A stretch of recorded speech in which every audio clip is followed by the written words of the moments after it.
Here's an example of finding a volume of a solid of revolution.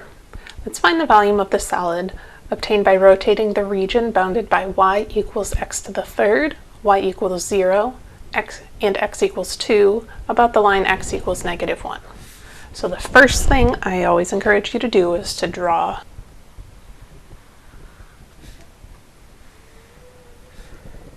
y equals x to the third is roughly like this, maybe not so wiggly. Y equals 0 is the x-axis, x equals 2 is this vertical line, and then x equals -1, that's where we're rotating around, is this line here. Okay, so I usually mark it with a little arrow like that. So this is -1, this is 2. Okay, now we can see that the region that's bounded by those three curves is this sort of triangular shape. It's not really a triangle because the side is curved, okay? And so we're taking this region and we're rotating it around the line x equals -1. Okay. I'm going to use the washer method.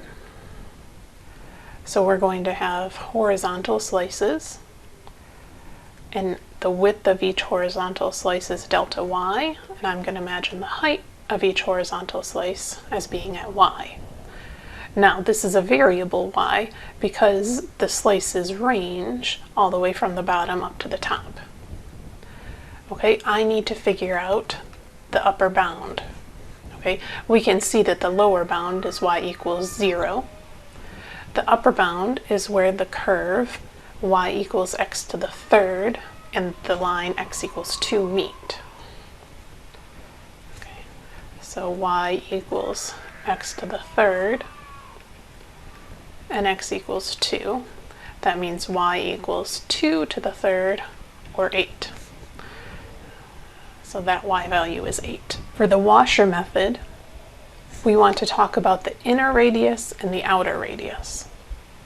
So the inner radius is from the axis of rotation, which is here, to the closer end of the slice.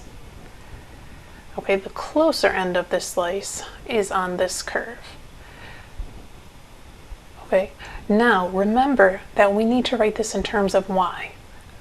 So instead of thinking about y equals x to the third, we're going to solve for x and think about it as x equals y to the 1/3. Or in other words, the cube root, but since we're going to need to integrate, I'm going to use the exponent form. And then the inner radius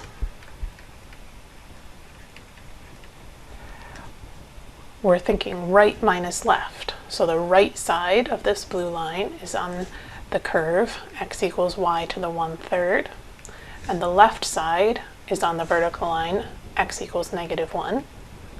So y to the 1/3 minus -1 is y to the 1/3 plus 1. Similarly, the outer radius is the distance from the axis of revolution to the far end of the slice. Okay, the far end of the slice is on this vertical line x equals 2.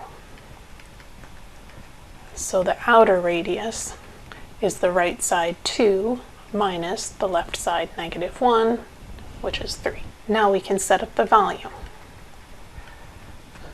For the washer method, we're going to integrate from the bottom to the top,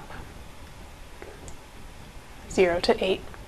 We have pi, then we're going to have the outer radius squared, so 3 squared, minus the inner radius squared, which is y to the 1/3 plus 1 squared dy.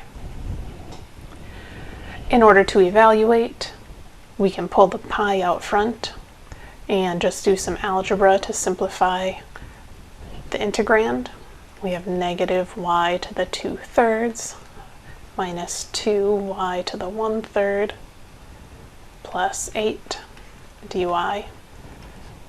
Our antiderivative is -3/5 y to the 5/3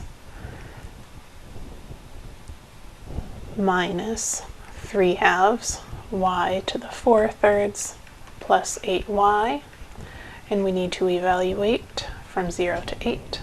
Plugging in 8, we have pi times -3/5. 8 to the 5/3 is 32, minus 3/2. 8 to the 4/3 is 16, and then 8 times 8 is 64, and then minus, then we're plugging in 0, which just gives us 0 in all three of those terms. Finally, we can simplify. This gives us 104 pi divided by 5 as our final value.